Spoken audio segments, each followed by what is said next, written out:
darling, now. Why not? A sensitive mind might get something inappropriate in the adjective.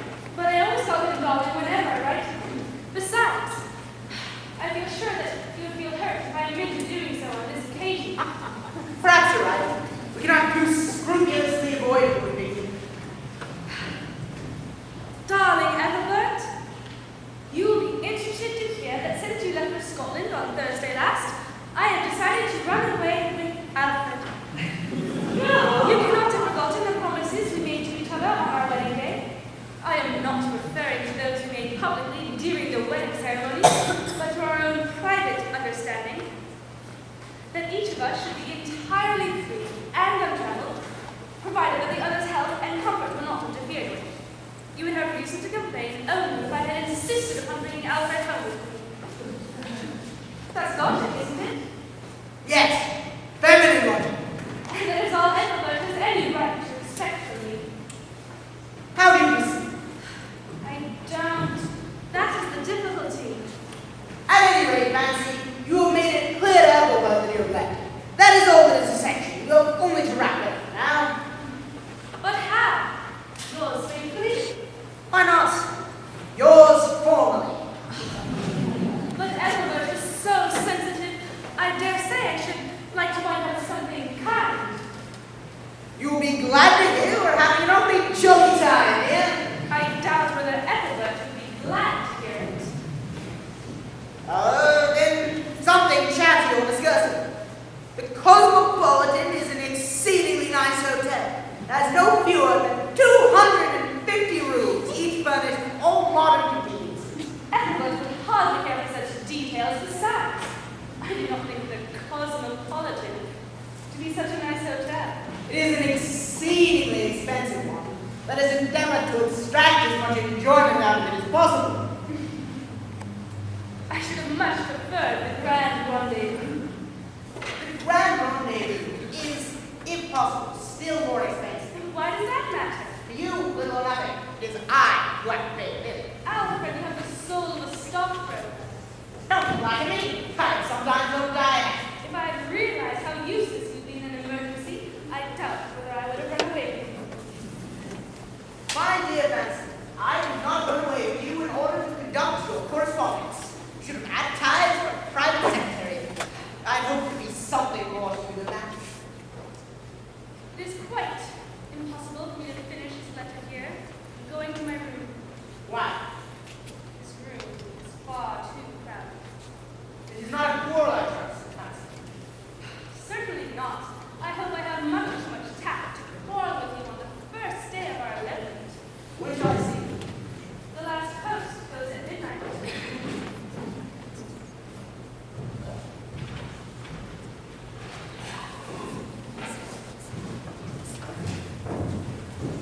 Ethelbert? Alfred! My dear fellow, how are you, old chap? Good to see you. What brings you here? I understood you were traveling on business. So I am. Extremely private business. Are you here on business also? Yes, extremely private business also. As well. Come, sit down and talk. With pleasure, but let us not speak. Why not? This is an exceedingly dull room. It's a very charming room. But I assure you, I have been here what, half an hour, nothing whatsoever has happened. Then we can talk more comfortably. Where are you going, you think? I was looking for the American bar. Excellent. We will look for it together. Presently, there is no hurry. You know, Ethelbert, I feel I ought to be getting to bed. Bed? Why? It's only 10:30. I promised my mother before she died that whenever practicable, I would be in bed by 10:30. But I want to talk to you about fancy. About fancy? Do you think you want to talk to me about fancy? The relations of a husband and wife should be sacred, sure. I have begun to suspect that fancy is growing tired of me. I must positively be in bed by 10:30. Why does a woman grow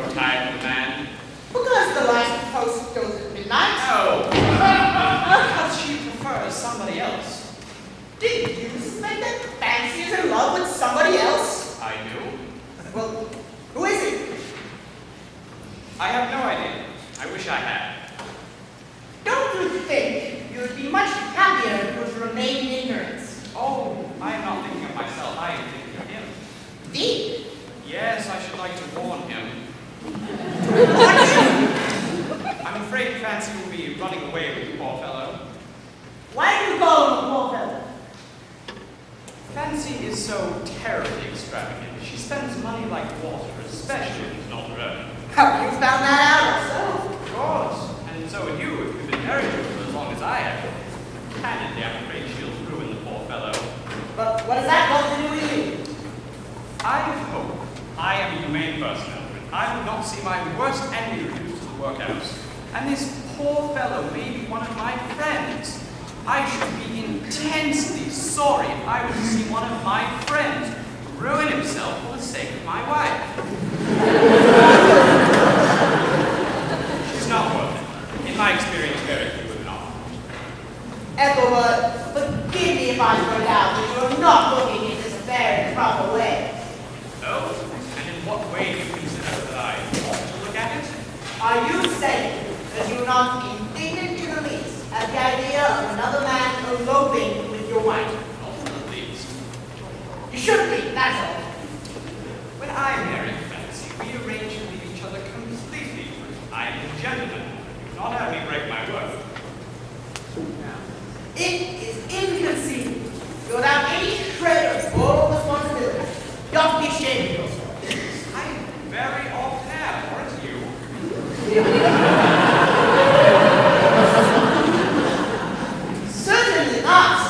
I regulate my life, I'm proud to say, by strict rule of conduct, which I observe as closely as possible. If I have lapses, so much the worse. They are regrettable, but not unnatural, and I have immense consolation of knowing that my principles are not lax, but I have really failed to begin them for once in a while.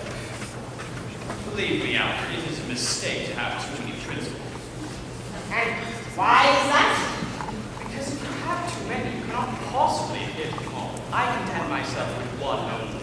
And what is that? Never be a hypocrite. It is an excellent maxim. It permits you to do whatever you please, provided you don't pretend you're not doing it. I advise you to adopt this and drop all your other principles. Did you insinuate that I am a hypocrite? Not at all. Then you're wrong. I am. Really? You grow more interesting every day. Don't flatter me. I am conscious that I do not deserve it. Ethelbert, your deplorable views of morality have awakened my conscience. I can conceal the truth from you no longer. Besides, I consider it very likely that you would have found it out very soon in any case. What do you mean? I have known all this time that Fancy was in love with another man. How? Because I am that man. Really? Permit me to offer you my sincere condolences.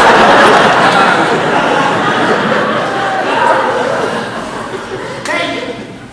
How fortunate that I should be able to warn you before it is too late. Ethelbert, you must know all. It is too late. I've already run away with your wife. Already?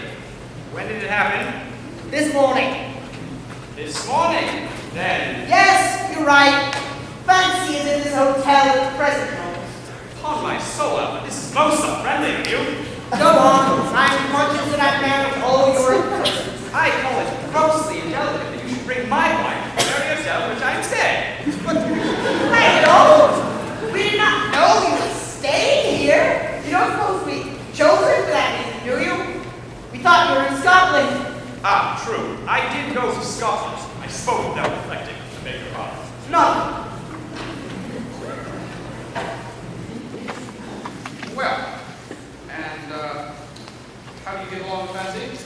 I hardly think I am justified in venturing an opinion upon such a slight acquaintance. Might I offer you some advice? By all means.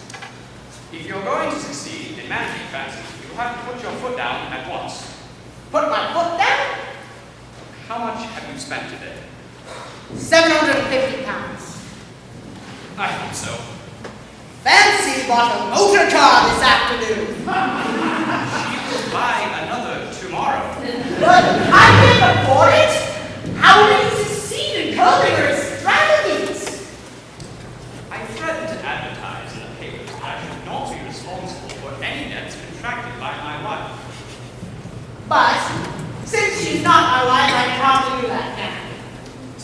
True, but you might advertise that you should not be responsible for any debts contracted by my wife.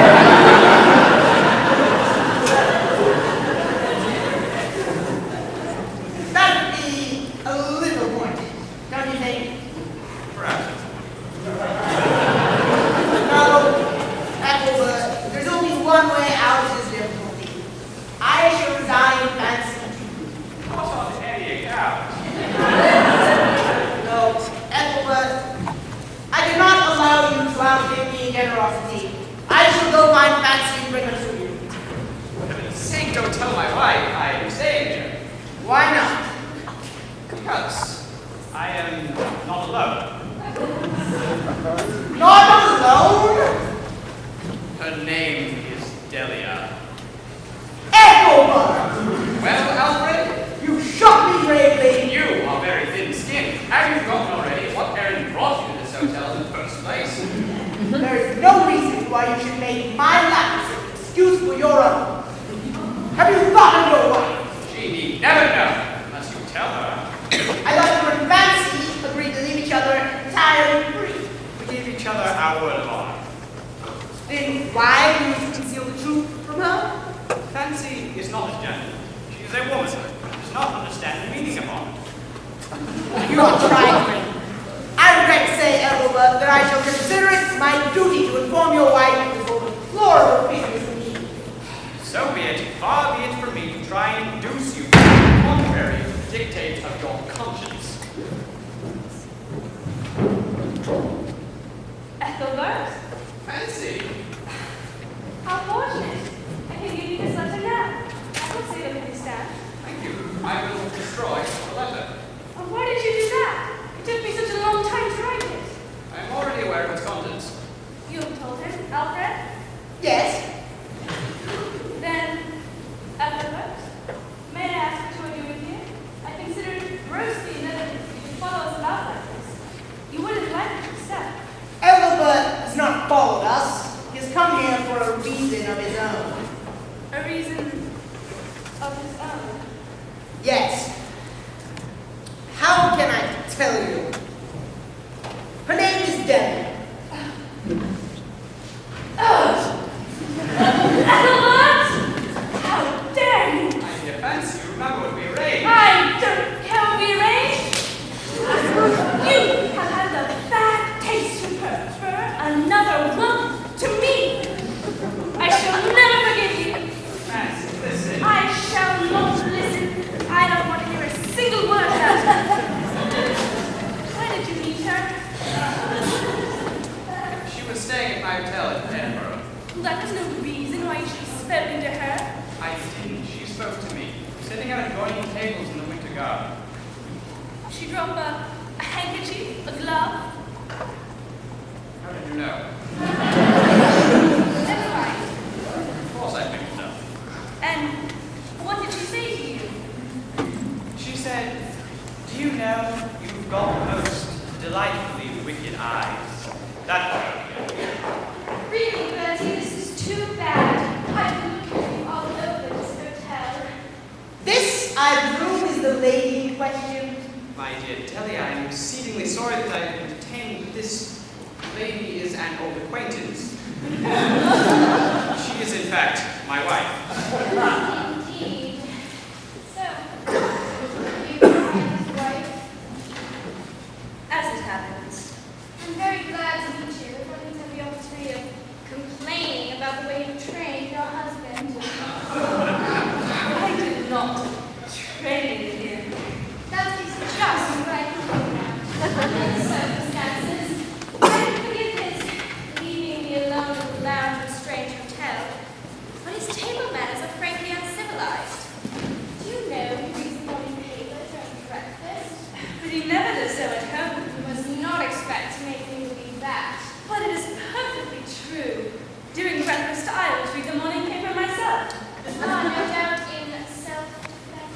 Oh, not at all.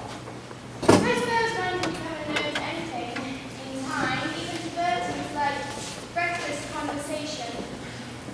That just shows how superficial your acquaintance with my Ethelbert really is. I like his light breakfast conversation because he goes on talking without stopping. Consequently, I do not need to pay any attention whatsoever, and I can read the morning paper in peace. Most unkind. I'll have you know, my light breakfast conversation has always been much admired, especially by ladies. Now, perhaps, Delia, you will alter your opinion if you will do me the honor of tomorrow morning listening a little more carefully. Certainly not. I beg your pardon. You have no such opportunity, Why not? because you shall breakfast with me tomorrow morning. Very well, then perhaps you will do me the honor of listening a little more carefully. Then you shall be doing the listening to me for once in a way. I believe that I shall have sufficient time to say all I wish to say to you tonight. You have provided me with a very fruitful talk. My dear Fancy, I fear we can hardly pursue the subject tonight. We both seem to have previous engagements. You have no previous engagement. Delia, It is cancelled. more cruel, Delia. It is your own fault. How can you expect any self-respecting woman to put up with the treatment I have received from you? Would you like to make another complaint about my listening? It has no sense of decency. I consider it grossly indelicate of him to bring me to this hotel whilst you are stopping here. You know, I think you take a very proper view of the affair. Ethelbert ought to be thoroughly ashamed of himself. Goodbye, Bertie. I shall never listen to the light breakfast conversation again. Goodbye, Alfred. My only regret is that I shall never know what your light breakfast conversation is like. Don't say that, Fancy. I see no reason why we shouldn't all four of us have breakfast together in the morning. No, I'm sorry, but I must draw the line somewhere. You know, you have the most perfect taste. I'm beginning to admire your immensely. Goodbye. Bye. Come, Ethelbert. Good night. Good night. Well, Well, and what do we do now? would you like some supper? No thanks. You may order me some champagne if you like. Willingly. You know, you've got those lively, wicked eyes.